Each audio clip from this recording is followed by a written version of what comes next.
Hello everyone. I'm gonna try to get out another video before I have to leave for work in a little bit. This one, I want to talk about women's rights. Women's rights refer to an ongoing movement to improve equality through legislation, activism, public service, political participation, and more. The United States was founded as a patriarchy, restricting women from owning property, voting, or enjoying the rights of citizenship. The women's rights movements use activism, policy advocacy, and nonprofit organizations to improve gender equality, whereas the opponents of this movement may argue that gender equality already exists or that women are biologically unequal to men and therefore deserving of secondary status. Side note, I am 100% for women's rights. I believe that equality when it comes to women will never be something that we have finished. There is always something to keep moving forward and always something to fight for. I stand for equal pay, changing tables in men's restrooms so that the public diaper changes are not always just the woman's responsibility. So when I speak of opposing sides, just know where I stand, because it is not with the opposers in any way, shape, or form. The Constitution only referred to the rights of men. Most legal and economic conditions thereafter reflected this constitutional patriarchy. Arguably, the founding mothers of those who first took part in effort in the mid-19th century to extend the protections of the Constitution to include women as well as men. These pioneers in the women's rights movement, early forerunners to this modern feminist movement, and active participants in the abolitionist movement to end slavery, helped shape a controversy that is defined on one side by a push for gender equality and on the other by a protection of the status quo. This frames a controversy that today is best defined as: on one side of the women's movements are those that support equality, freedom of choice, and constitutional protections for women in areas like housing, employment, wages, domestic violence, sexual assault, harassment, reproductive rights, and many other topics. This demographic might argue that many aspects of today's society still reflect male patriarchy and that the fight for real equality is ongoing. On the other side are those who might argue that women have already achieved equality and that further demands of equality are unfounded, as well as those who argue that women are inherently unequal to men and therefore undeserving of social equality. Adherence to those views may result in deprivation of rights for men. In 1769, the colonies formally adopted the English property system, which indicated that women are neither entitled to own property nor keep their earnings from work. By 1777, with the emergence of individual states, each began passing laws restricting the right of women to vote. Women played an active support role in American victory during the Revolutionary War, and in doing so helped to bring change to the social structure of marriage.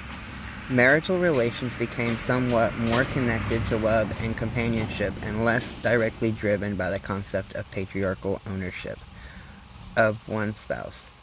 Still, women enjoyed little to no influence over social, political, and economic affairs.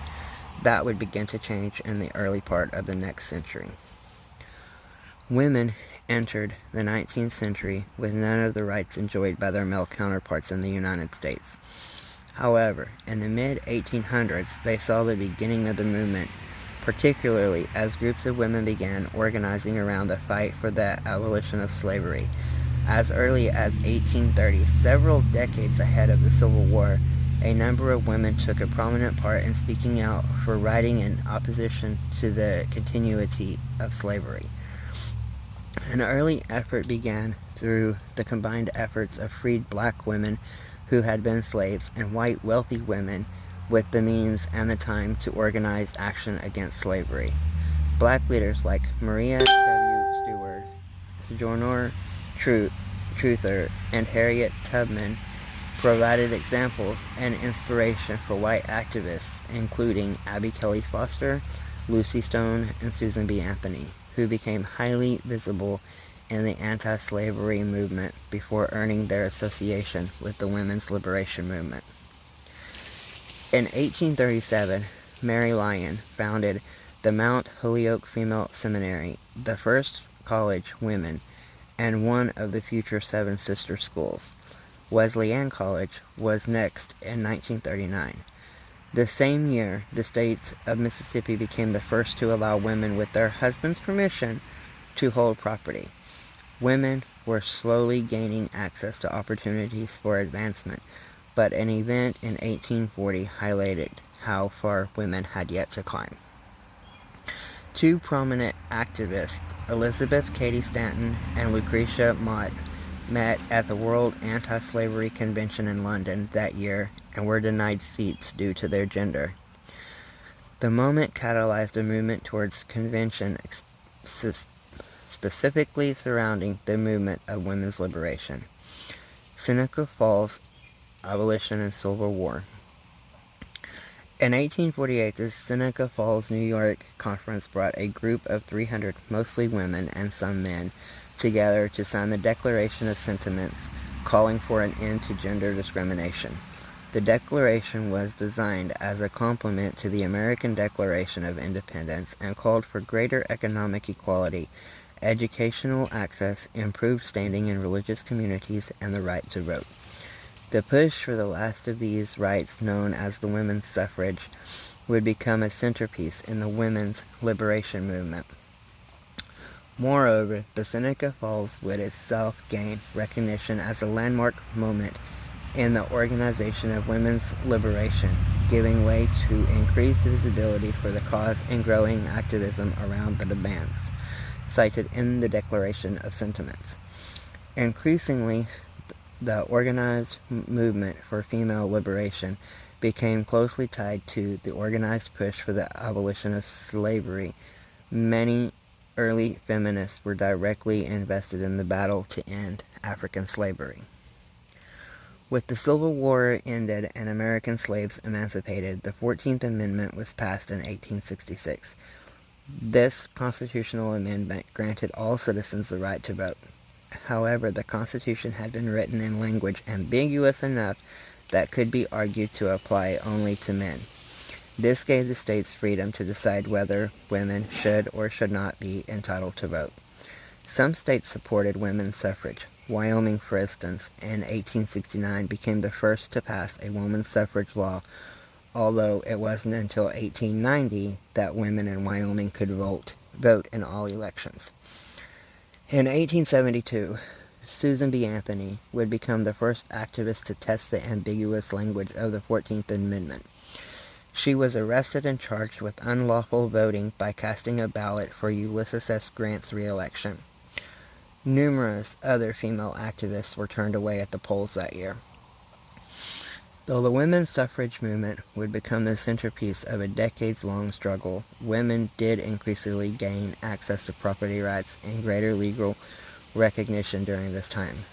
For instance, in 1887, Susanna Medora Salter was elected the mayor of Argonia, Kansas. She is the first woman to be elected to the office of mayor in the U.S. By 1990, every state had passed legislation granting that married women could own property and keep their own wages. The next 2 decades marked a period of intense confrontation with the women's suffrage movement, merging its effort with the temperance movement. The latter of these was a push among religious women's groups for the prohibition of alcohol. Women's groups engaged in political organization and street protests, both of which were met at times with violent mobs who opposed both prohibition and women's liberation. The 18th Amendment, banning the sale of consumption alcohol, only slightly predated the 19th Amendment, granting women the universal right to vote. Both were passed in 1920 and destined for repeal in 1933 with the ratification of the 21st Amendment.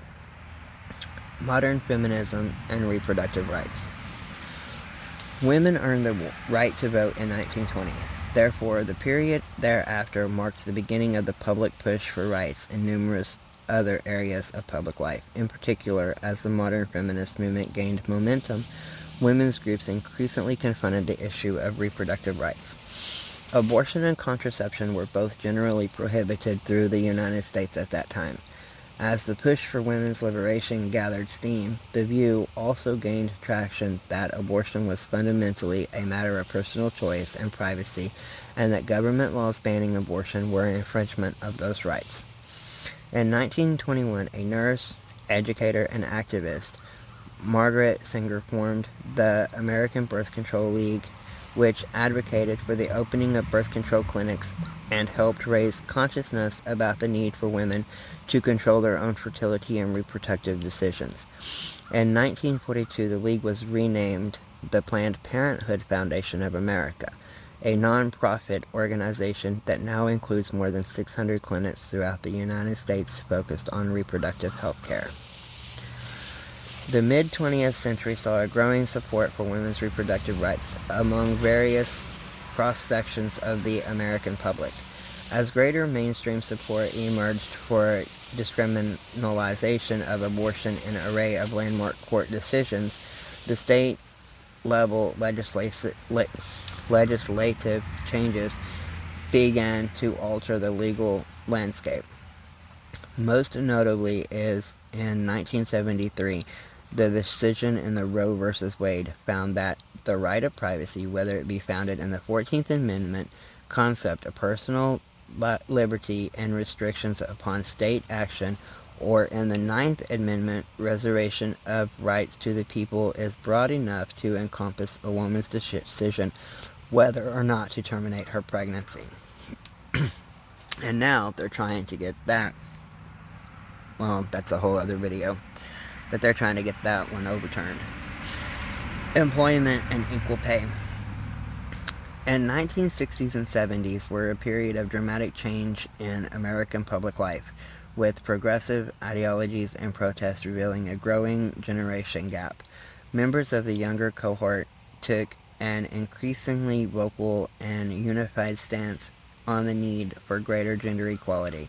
A number of landmark legislative acts accelerated to push toward gender equality, including the Equal Pay Act of 1963, calling for more equitable wage practice, Title VII of the Civil Rights Act of 1964, expanding on the push for equal wages, the Civil Rights Act of 1968, mandating fair housing practices, Title IX in 1972, requiring education equality, and the 1974 decision by Congress adding the word sex as a constitutionally protected demographic. These legislative changes have all been to the direction of extending economic opportunity, access, and constitutional protections to women at the same time levels enjoyed by men. Today, modern feminists would agree that wage equality remains elusive. According to a pay scale in 2020, women make only 81 cents for every $1 a man makes. The top 10 historical influencers in women's rights. Number 10, Robin Morgan. 9, Nellie McClung. 8, Margaret Sanger. 7, Christabel Pankhurst.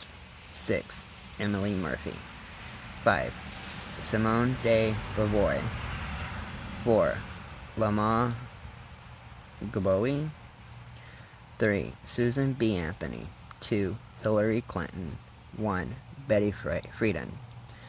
The top 10 influential books about women's rights. 10, The Female Eunuch. 9, A Good Woman of China. 8, Women in the 19th Century. 7, In Defense of Women. 6, The Subjection of Woman. 5, A Vindication of the Rights of Woman. 4, The Second Sex. 3, The Woman's Bible. 2, The Concise History of Women's Suffrage. 1, The Feminine Mystique. The current controversy in women's rights movements today is engaged on multiple fronts. To an extent, the movement is dedicated to defending and expanding upon the legislative gains of the 20th century, especially as they concern the constant push and pull over reproductive rights. The movement of the 20th century centered around adapting the Constitution to apply in equal terms to women and men. The movement of the 21st century might better be described as a push to illuminate and dismantle cultural and institutional inequalities. This is evidence in areas such as the push to expose and address violence, sexual assault, and sexual harassment against women in various spaces, including but not limited to home, in the healthcare system, and the workplace. The Me Too movement in particular has cast a glaring spotlight on the abuses against women in seemingly public spaces, often by powerful men, including music producers, Hollywood actors, media personalities, corporate executive, politicians, doctors, lawyers, and judges, as well as many others. At heart of the movement are women who have come forward with their stories of abuse and the increased willingness to be collective society to hold men accountable for the alleged actions. Now, I will say that the Me Too movement is not only for women. There have been a lot of men that have been abused and they have joined the Me Too movement. And there's also a Me Too movement going on in prisons. And I will make a video about that one later on. In many ways, this movement provides a useful framing for the broader debate over women's liberation in the U.S. today. Even as the Me Too movement has created a new level of accountability for abusers, it has sparked backlash against what its critics call cancel culture. While some of the accused have been canceled for their alleged abuses through the loss of jobs, prestige, and income, few have been formally charged with any crimes. Those who are critical of cancel culture would argue that the absence of such charges should render the accused innocent until proven guilty, and that the propensity of Me Too advocates to punish individuals without such due process is evidence of a movement which has gone way too far. I personally stand with the Me Too movement. In many ways, this highlights the perspective among critics that feminist movements is a radical attack on existing institutions.